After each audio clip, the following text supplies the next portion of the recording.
alaikum. I'm Dr. Tahira and you're watching Health is Wealth on PTV World. Today we are talking about climate change, a very important topic. As you know, winter is here and we are not having any rainfall. There is so much of smog that is bothering us as well. So we thought, why not today we discuss climate change, pollutants and the environment and how we can change it. We are present today at Pakistan Environment Protection Agency, and as you can see, I'm sitting on a bench that is made up of recyclable polythene bags. Today we are going to talk about how we are going to recycle, how we are going to manage waste, how we are going to minimize the use of plastic, how we are going to ensure that the smog that is affecting us can be actually minimized by using carpooling, servicing our vehicles and so much more. There's also one more very important thing we're discussing today, and that is the Minamata Convention and the use of mercury in our cosmeceuticals and skin whitening creams and how we need to stop them. Today we will be speaking to Dr. Zaigham Abbas, Director at the Pakistan Environment Protection Agency, along with Miss Khadija Hassan,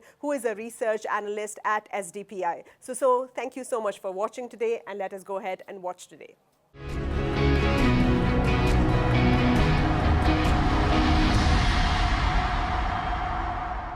Assalamu alaikum. Welcome to a new episode of Health is Wealth, and our topic for discussion today is extremely important.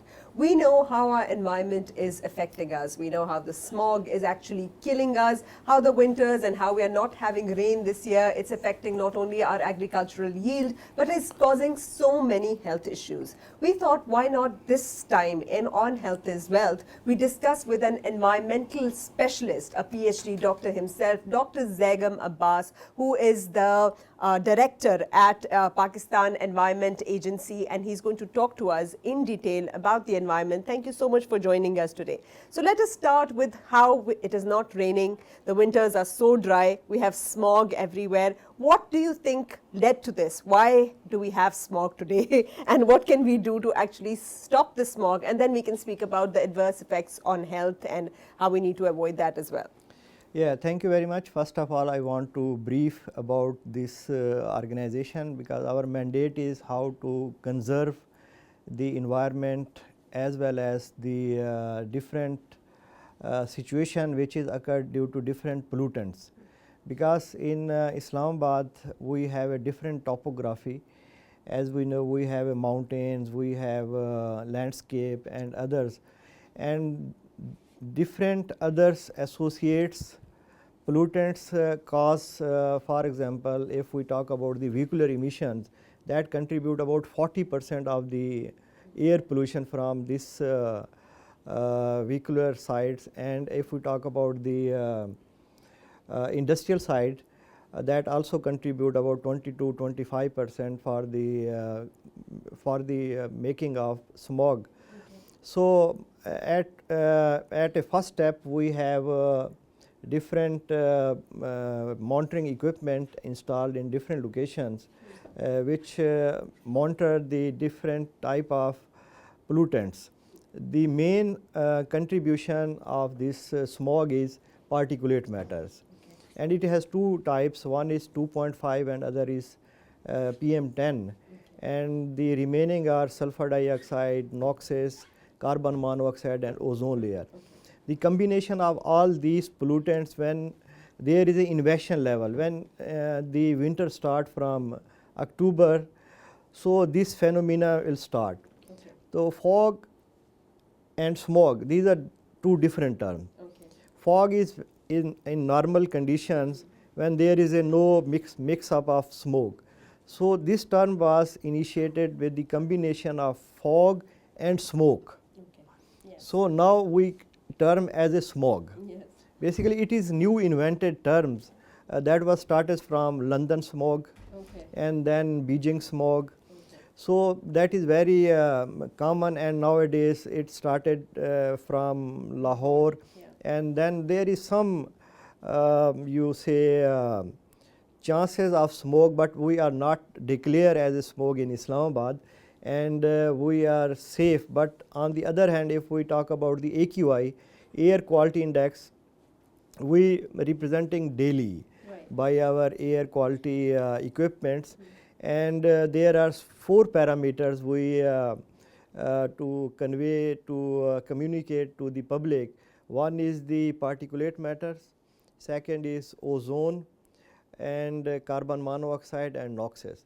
These three parameters are in good condition, but particulate matter that is not in good condition, even not in moderate, it is unhealthy. And we in our daily message that if it is very unhealthy, so the people of in elder ages and the young people use mask. So we indicate in our communication that this unhealthy AQI you have to aware about Okay, it. you said that vehicular emission plays a very important role. So what are the policies being implemented by our government to ensure that, all these vehicles go through some kind of licensing procedure? They are checked for these, we see all our vehicles on the road are emitting like black smoke all the time. There is nobody actually shutting them down, telling them, no, you have to go off the road, you need a servicing. Because in abroad, if your silencer or whatever that is called, your fume exhaust is doing that, they would just shut you down right there. So why don't we ensure this? Why don't we ensure carpooling? Why don't we ensure more and more public transport, like we have the metro and everything? We encourage that instead of one family using 5 or 6 cars going out on the road all the time. We have no restricted hours of travel and everything. So what are the measures by the traffic department in this regard? Regarding the Islamabad Traffic Administration and Transport Authority, we have a meeting with them. Okay. And in the meeting we have discussed that there is some mechanism about the fitness of this vehicle. Yes. They have to have a certificate of check. Exactly. So they normally check its fitness about the mechanical and electrical of the vehicle, but they are not monitoring about its exhaust fumes and smoke and carbon monoxide. So now we are making a mechanism with the Islamabad Transport Authority. They are not only issuing the fitness certificate, but also they will issue the green certificate. Okay. If it is compliant with the National Environmental Quality Standard regarding their smoke, regarding their sulfur dioxide, regarding their noise, so then it will place green sticker on the vehicle, so it is allowed on. So I think everybody, on different checkposts should be checking for these green exactly. stickers. Even we have a collaboration with the Islamabad Traffic Police. They are on board. If it is green, it will be allowed to use in the territory of Islamabad. Okay. Otherwise, if it is red sticker, so it means it is not allowed in the territory of Islamabad. This is what the government can do, but as individuals, because we are creating awareness, I think we need to tell more and more people to take care of their vehicles and make sure they're not emitting these fumes into the environment, because they're contributing to the smog. What about the use of firecrackers and barbecues and bonfires during this time? Do you encourage people and tell them that, don't contribute to smog by using these smoke producing activities, burning garbage out in the open air, burning the fields, having forest fires? Can you please advise them to stop all of this? Yeah, it is already advised by district administration through section 145, already imposed in the Islamabad. But are they being restricted? Because I see bonfires and all of that happening. Yeah, but they are going, even our Director General personally visited in F7 market, and there was barbecue in the market, and they warned them to stop this, and the next day they have stopped the barbecue processing. Even we have also imposed the open burning of the garbage and the dry leaves in different parks and different locations in different societies.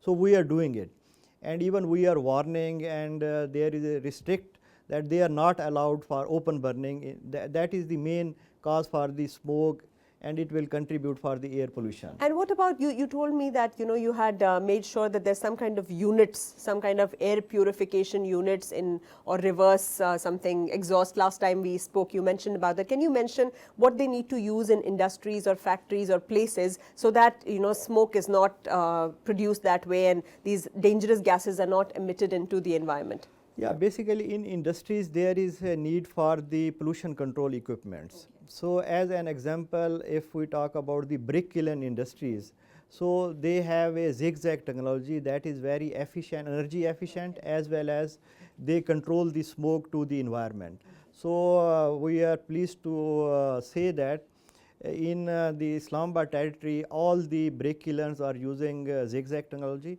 and they are energy efficient. There is no smoke emitting from the brick kiln. And on the other hand, there are 6 steel industries working in Islamabad, in I-9, I-10 sectors, and now we have bound them through our legislation. They have installed abatement technology in the form of bag filters. So when they process their steel manufacturing, so in that unit they have installed bag filters, and all the smoke they have collected by bag filters, and no smoke go to the environment. And that bag filter also capture that dust, and that is used for the raw material for another industry. So they have win-win situation. One side they are controlling the smoke, on the other hand they are earning money from this dust, and they are exporting as a use for black carbon. That's a very good solution. I'm glad you explained it in so much detail to our audience, so now they know that this is how they should, this is the thing they should ensure in a factory or a mill or whatsoever, or a kiln before doing anything.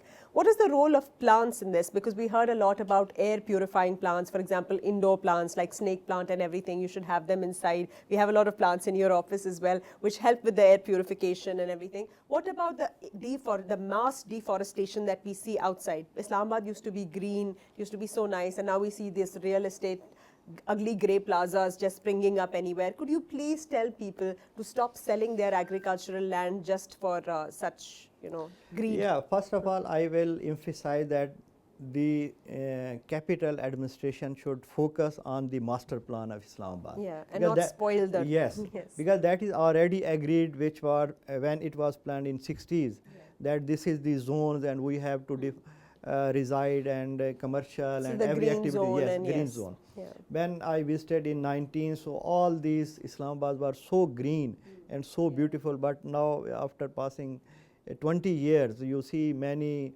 roads, many expansion has been occurred, and many deforestation. So forest is the main sink for the carbon dioxide. They absorb and they emit oxygen for the public. But if we started the cutting, ultimately, so we have a problem in Islamabad. And you see, in the olden time, there was snow falling in Islamabad, but nowadays there is no snow, and temperature is going changed. So this is the main reason. Even we encourage to the developer that if they are cutting some trees, so they have grown 10 times more trees. But they don't do area. that. They just do this drama in front of people where they show, we have done a afforestation drive. They will plant, like 20 people will be planting one plant, and then nobody will ever see it again, just after the photo session. So can you please ensure or tell people out there as a general public that, you keep your greed behind you, because your children have to breathe. Now our children cannot even breathe anymore. So I will say to the public that you have to grow your in homes. Yeah. You have, if you have lawn, you have to make maximum. Even you can kitchen gardening. Exactly. Very good. You have it's to start, good organic food, healthy for you. Yes. So I encourage every person, every home, they have their kitchen gardening, and there is a need for the sunroof gardening. So that is new area in some the greenhouse effect. Greenhouse effect. So it will impact. They will decrease the CO2 level as well as they. So it's good for their lungs. It's good for their eyes. It's good for their allergies and asthmas, and you can actually save your life and save your planet at the same time. What do you say about the use of plastic? We see plastic, we see these, chips packets everywhere, whether you go to Skardu, Hunza, the most beautiful valley, even in Lulusar Lake, you will see all these chocolate and, chip packets going around. So why is it that we don't have this civic sense? Why are we still using plastic? Why do we discard plastic everywhere? And why don't we love our country or ourselves? So it is very unfortunate that we are facing big problem of plastic pollution.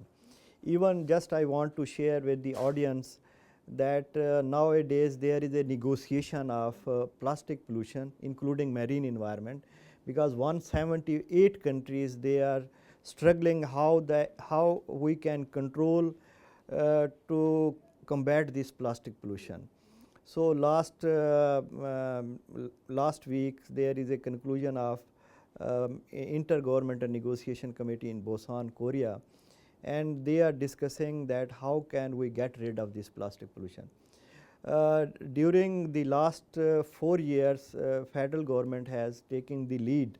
We have, at a starter, we have banned polythene bags in Islamabad territory, because at that time when we have a data 5 billion polythene are being used annually in Pakistan.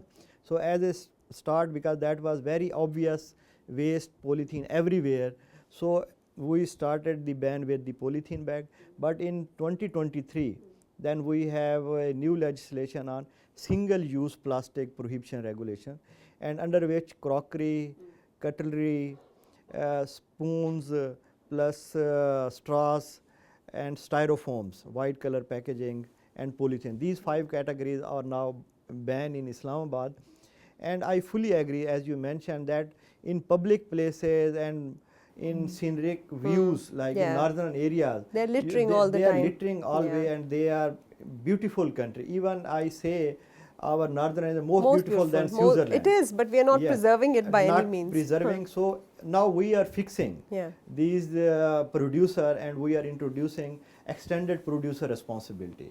That if they are producing their lace, their different products, but you know why, they are responsible to collect this material. But why don't we enforce, sorry I cut you off, why don't we enforce that they use cardboard or these, what is this, the other brown paper for these packets of chips? Because, abroad you don't see any plastic anymore, or whether it's a chocolate, whether it's a chips, whether it's anything, they have that brown paper. So why are we not introducing that brown or that decomposable material, or that decomposed, or why don't we create those separate garbage bags like people have over there? They have separate garbage bins. Why do we put everything, our compost and our plastics, in one, so that the compost keeps rotting? We have diseases, communicable diseases, flies, mosquitoes, and then we have this plastic waste. Is there any way to, organize this waste management?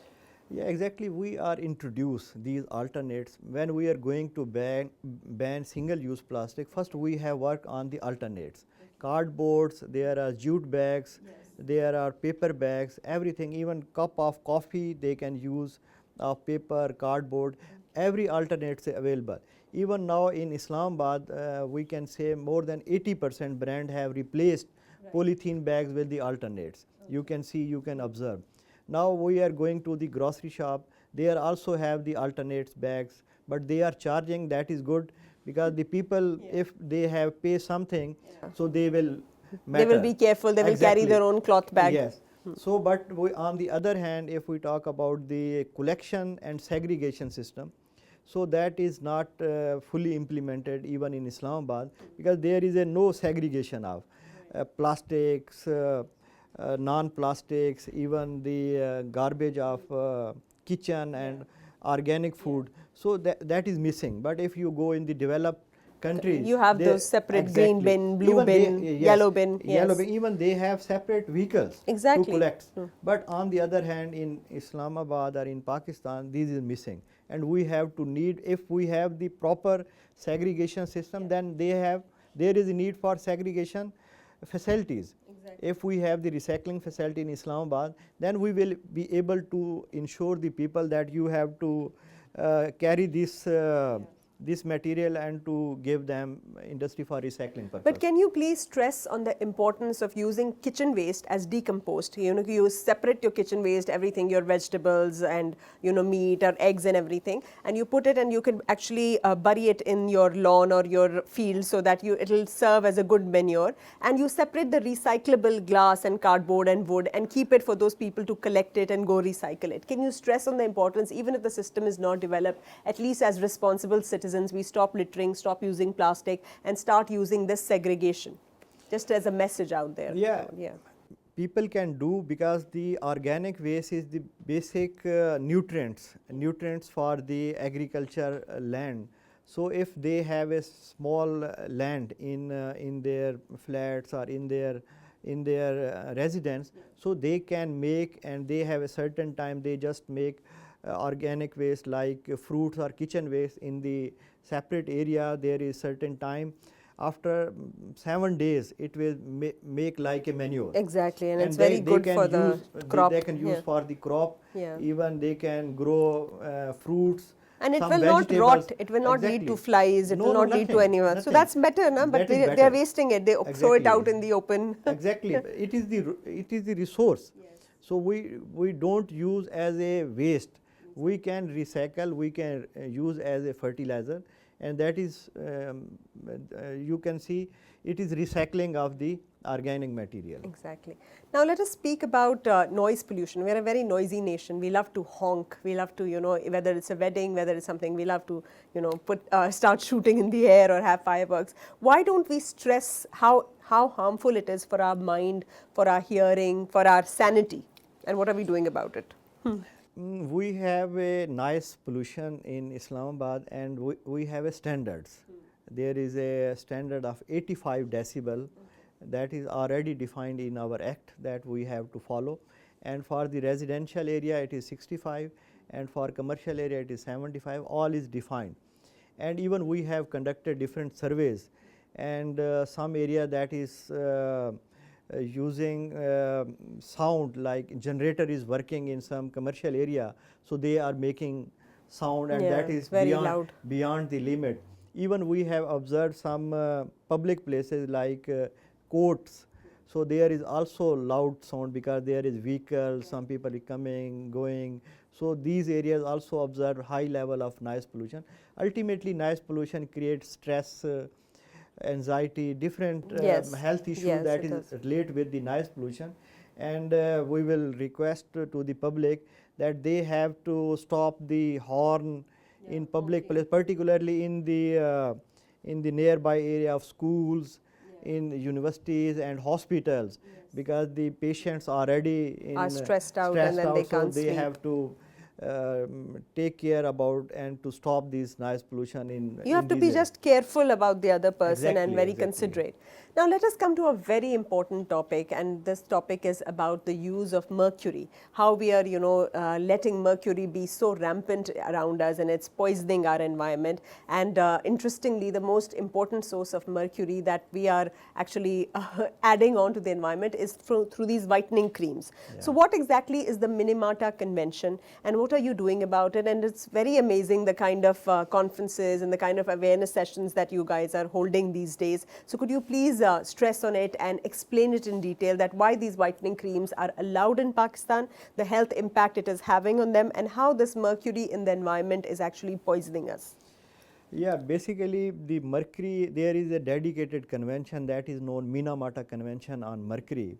If we go the history of this Minamata, it was happened in the 50s in the Minamata Bay, when there was some industry, they released mercury in the form of catalyst, and it goes into the Minamata Bay, and the community and the fish intakes through methyl mercury conversion, and the community of that Minamata area, they use that fish, and at that time about 2,000 people killed about this Minamata. Even this disease is known Minamata disease, and 2,000 people died due to this factor. And after that, the people has of Japanese government to compensate these people. Even there is some people are alive. I have met in Minamata and Komokota when I was go there for the ratification and signing of this convention. So that was the start of this Minamata disease. Afterward, the global community have started discussion that how can go for rid about this mercury and mercury compounds, and there is a big forum we can call a United Nations Governing Council then has decided that there should be a global agreement that to stop, because the purpose of this convention to protect human health and environment from mercury and mercury compounds from anthropogenic sources. So that was the start of this Minamata Convention, and government of Pakistan has signed this convention in 2013, and we ratified in 2020. And there is a Minamata initial assessment in Pakistan, and main industries already we have phased out. That was the chloralkali industries. 4 chloralkali industries has completely phased down mercury from their processes, but in compact fluorescent lamps lighting sector, we have complied 100%. But on the other hand, if we talk about the health sector, they are still using in the dental amalgam. Right. They are using in thermometer BP apparatus and the mercury in product like skin whitening cream. Right. So that is very harmful, and there is some limits in this Minamata convention. Then more than 1 ppm is not allowed in skin whitening cream. Right. And for this purpose, we have already imposed restriction on the import of mercury and mercury compound in import policy order, and we have a mass awareness through different press conference, and even we have analyzed about 59 samples of different skin whitening cream. Out of 59, only 3 samples that was within limited, and the remaining 56 were exceeding the limit of 1 ppm. So that is even the people are using cocktail of this Of this two skin, or three two or skin whitening products yes, together. And they drink. just put in the evening that Yes. for to make them. They wake up like a China doll. China, And yeah. they feel very happy, but they don't know So, what they're doing. exactly, Yes. because they are just to see the penetration of Yes. this highly Yeah. toxic. They have impacts on their skin, even at the On the other later stage. systemic problems as well. Yes, Childbearing age. If exactly. they're using, if pregnant women or even women before that are using it, their children are born with abnormalities. There is Exactly. infertility. There are so many renal, neural, and all these side effects are there which they don't realize. Yes. Even one thing I want to share, I have experience to visit the ASGM area, artisanal small scale gold mining, that is going to happen in Gilgit area, and I observed 3 families because they extract gold Okay. by using mercury. Oh. So on the river banks, so there are camps, different families are living. Okay. About 150 families, they are working in different clusters. Okay. And their main target is how to get gold from this area. So they are using just, they have manual process to get small quantity of particles of gold, and they collect these particle gold and go to the camp, in the camp, and they then the other process start by the women. Okay. And when they burn out mercury, so mercury evaporate and ultimately the intake. They inhale that entire thing. And I observed one person from each family were abnormal, because that is that vapors directly impact on fetus. Yes, it does. So that is very alarming situation, and for that purpose we have now initiated a action plan that is known for ASGM, and we are going to introduce alternatives for that community, because otherwise they are highly exposing children and women, because they are processing these things, and it is very So, Dr. Saab, you said about this, how they are inhaling mercury fumes. But for us, we don't have a lot of, professional hazards, and we don't do that. We don't use helmets and gloves and rubber boots and things that everybody in a certain profession should be using. So, could you stress on how healthcare workers or labor workers or factory workers need to use these protective gear, whether it is goggles and all of this, to to prevent the damages from the environment to them, and for them also to damage the environment? Exactly. Basically, there is a provision of PPEs, personal PPE. protective equipment, as you mentioned, because that is mandatory. Even if they are working in some industry, so they are bound to use these PPEs. But unfortunately, due to the non-implementation by the management of that industry, the workers are not using these PPE. So that is very useful, because if they use these type of PPE, masks, goggles, helmets, long shoes, gloves, all are mandatory for workers. Otherwise they are exposing, if some worker is working in the acid manufacturing industry, so acid fumes they are intaking, so their lungs are being impacting, and other factors also. So all the workers working in different organization, different industry, they should use these PPEs for the protection of their health as well as for the environment. Thank you so much, Dr. Zaigham. One Thank you. message before we sign off with you and then move to our next speaker. What would the one message be to our audience today regarding how they need to take care of the environment and need to protect it and, value the impact it has on our health? Yeah, my message for the public that they have to start to change the environment from their home, because if they adopt these measures, for example, if they are using plastic bags, so they have started alternates bags, because it will use again and again. And if their children is going use PET bottle daily, so give them own bottle for daily purpose and reuse it. And there is a need if they are going for the vehicles, and its vehicle should be perfect in all matters, and if it is electric vehicle, it is best, but on the other hand it should be environmentally compliant vehicles if they are using. If individual have start the changes from all the measures which are taking regarding the environment, ultimately it will impacts on the society, it will impact on the city, ultimately it will impacts on the country, and it's linked with the global community. Thank you so much, Dr. Zaigham, for your time. Thank It was a pleasure talking to you. Thank you we very spoke much. into detail to Dr. Zaigham, and now let us move on to our next speaker.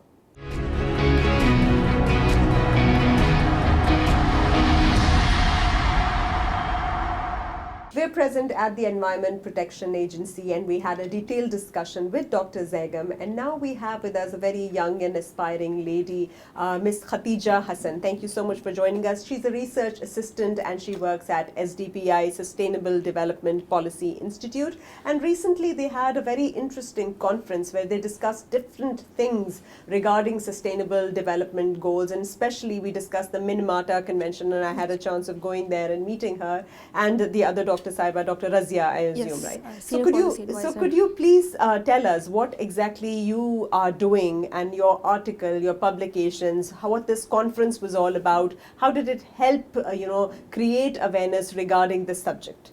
Okay, so first of all, thank you for giving me the opportunity to speak on this topic.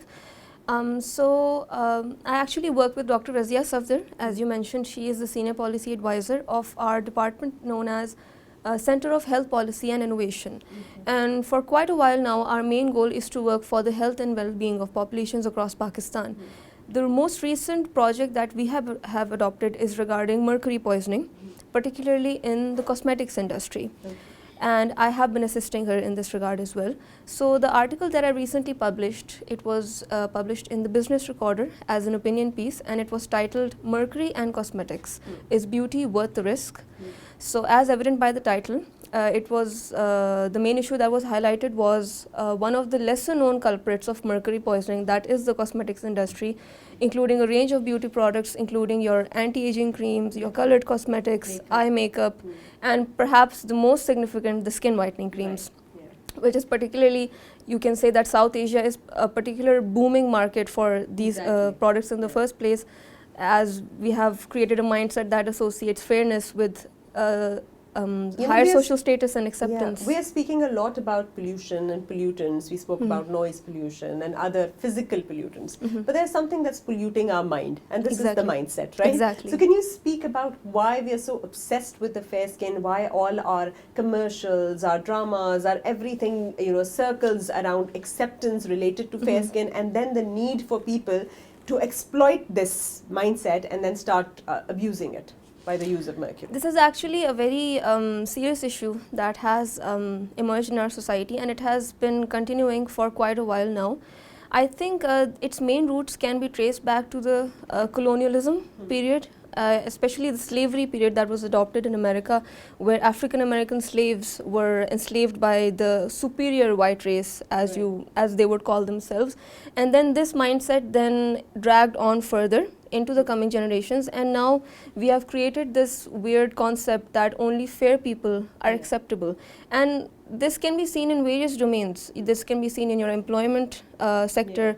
If you talk about the women in our society, we say that our society is becoming very advanced and progressive and enlightened. but still there is this conservative mindset where women actually face issues, young girls, at the time of marriage proposals, where the women with darker skin tones or other skin tones are actually face discrimination, yes, and they're actually rejected based on that. Because we've taken enlightenment to the literal sense. We think enlightenment means lightning Exactly. and not enlightenment of our thinking. That is very true. So when we speak about the use in cosmetics, why is there no formulation out there? I have seen that, you know, if 1 ppm is allowed, we have actual creams out there in the market right now with 84 times the amount. Yes. Now 84 times is killing. It's actually going to poison you to an extent where you will stop breathing and thinking, and your kidneys will fail, your liver is going to fail, and it's happening. People don't realize that it's because of this rubbing these creams and this cosmeceuticals. Yes. So what are the policies that your institute has devised, and how are they making sure that they're being imposed in the market so pharmaceuticals comply by it, labs comply by it, and the consumer does not get abused online or otherwise? Okay, so SDPI has actually been following this topic for quite a while now, even before I came into office, obviously. The main regard in which SDPI has aided a lot is through investigative studies and publishing policy briefs regarding this. Ministry of Climate Change and Environmental Coordination, as you know, it is the custodian of Minamata Convention compliance in Pakistan, and it has carried out many collaborative studies with SDPI in order to assess the seriousness of the situation in Pakistan and what should be done. For example, the regulatory frameworks that are still in place, why are they not being implemented, the health hazards that these creams are posing, and how to basically control them. So as Dr. Zaigham previously mentioned that in the 2018 study, out of 59 local and international beauty products, only 3 products adhered to the standard limit, whereas the others were known to contain highly toxic concentrations of mercury. So similar to these, there are many other investigative studies that have been carried out by SDPI just to make people aware about the seriousness of the situation and make the government aware that this topic actually does need to be addressed. And unfortunately, there are some policies in place, but there is still the problem of implementation, and I think that further work needs to be done in this regard. What do you think about aesthetic clinics springing up all across the country with no licensure check, with no check and balance? Everybody out there, you know, does a course like 5 to 10 days course and calls themselves an aesthetic physician and starts prescribing and injecting and, you know, doing all these procedures where they're using very harmful chemicals on the skin and also into the system. Is there any check or balance that is going to be implemented? Because we are a country of quacks. We have so many quacks out there, and now with the advent of aesthetics, it is becoming even more and more. Yes, this is actually a very serious issue. As you said that there are many professionals who call themselves professionals, but they're actually not professionals. Yeah, exactly. So they're con artists. Exactly, con artists. Yeah. So this is actually what they're basically doing is that they're just exploiting the mindset that has already been inculcated in our society, and they're just you know, providing these miracle solutions to people in the form of various formulas so that they can use and they can apply on the skin just to get the more acceptable skin tone that is. And there are some institutes that have been formed. For example, there is the Pakistan Cosmetic Manufacturers Association, and latest what has happened is that in 2023 they formed the Pakistan General Cosmetics Regulatory Authority. It is still in the initial stages, but one of its main mandate is to actually put forward an effective check and balance on these beauty parlors as well as the these shops that are selling these products, and as you said, the aesthetic clinics that are performing these treatments, so as to better monitor the situation and to introduce strict surveillance in this regard. So Khadija, when we speak about climate change, there are a lot of, you know, there was the COP conference, you know, internationally it's happening, and people are speaking, and then we have that Greta who keeps, you know, raising her opinion about climate change. But I see that it's all talking and talking and talking and very little action. What are your, you know, what is your idea as a young, you know, as a young girl, as a new generation, as the forthcoming generation? How do you intend to save the planet, and how would you suggest everybody young out there who is coming into this world, you know, to work or to, you know, to do whatever to save the planet? Because, you know, we used to speak about it, but it's here. The monster is out now. Okay, so I personally believe that the people of my generation, they have kind of become disillusioned. They believe that why are we to face these problems? And if we talk about Pakistan, when it comes to the effects of climate change, Pakistan has actually faced earthquakes and yes, floods exactly. and now smog. However, it is not that contributing that much to the overall greenhouse effect. Right. So this further angers our population, our young population, that why do we have to pay the price for all of this? But in the end, obviously, the main thing that we should think about is that we have to solve this. We are the future, and only we can think of ways of how to help in this regard. So I would just like to say that we can start on a small scale. For example, if you're saying how to possibly mitigate the effects of climate change, we can maybe start on a small scale, such as plant small trees in our backyard, or something like that, something that we can do in our own capacity. It doesn't have to be that much on a very large scale, but small things like these I can think, really when help we in this are regard. thinking about, recreational activities for young people out there, what they should do is every weekend, because we have so many nice places, they can go out, they can have these afforestation drives, they can have cleaning drives where they start cleaning everything, and they make sure that, if they have money or they can collect some funds, they can install garbage bins in different places. They can make sure that people learn how to throw garbage inside the bin, ensure a waste disposal system that is right, and start stressing more and more on personal hygiene as well as public hygiene, because we don't think of public hygiene. We keep littering around, we keep spoiling everything, and then when it eventually affects our health, that's when we get all edgy about it. And what about smoking? Because it's very rampant in your generation that people are vaping and smoking and using all sorts of pollutants for their own body as well as the environment. So what would you tell to all these children out there? Not children, I would say youngsters. Well, I would just like to say that many people of my generation who actually smoke, they consider it to be a very cool thing and something that is very in, and something that will, make them more, I don't know, acceptable in the society or something. For validation, for a sense of style validation, they think it is in vogue, but it is not in vogue. Whatever is going to harm your health, or whatever is going to harm somebody else's health or the environment, is never ever good for you. So when we spoke about noise pollution, there is a lot of other pollutions out there that we were discussing, that different kind of pollutants are affecting us. So there is another pollution which is called, now is a biggest mental pollution, which is stress, and that is given by continuous negative media and negative social media. So social media is a very huge pollutant in our environment actually. What is the role of social media? What do you think? How is it harming us lately? Well, this is actually kind of a very a question that requires a very detailed answer. Social media, well, you have various platforms that are spreading various kind of negative content these days, and one of the things that mainly concerns me is that now I see that there are many young kids who are actually, you can say, toddlers, who are mainly in the ages of 3 or 4. From a very young age, they are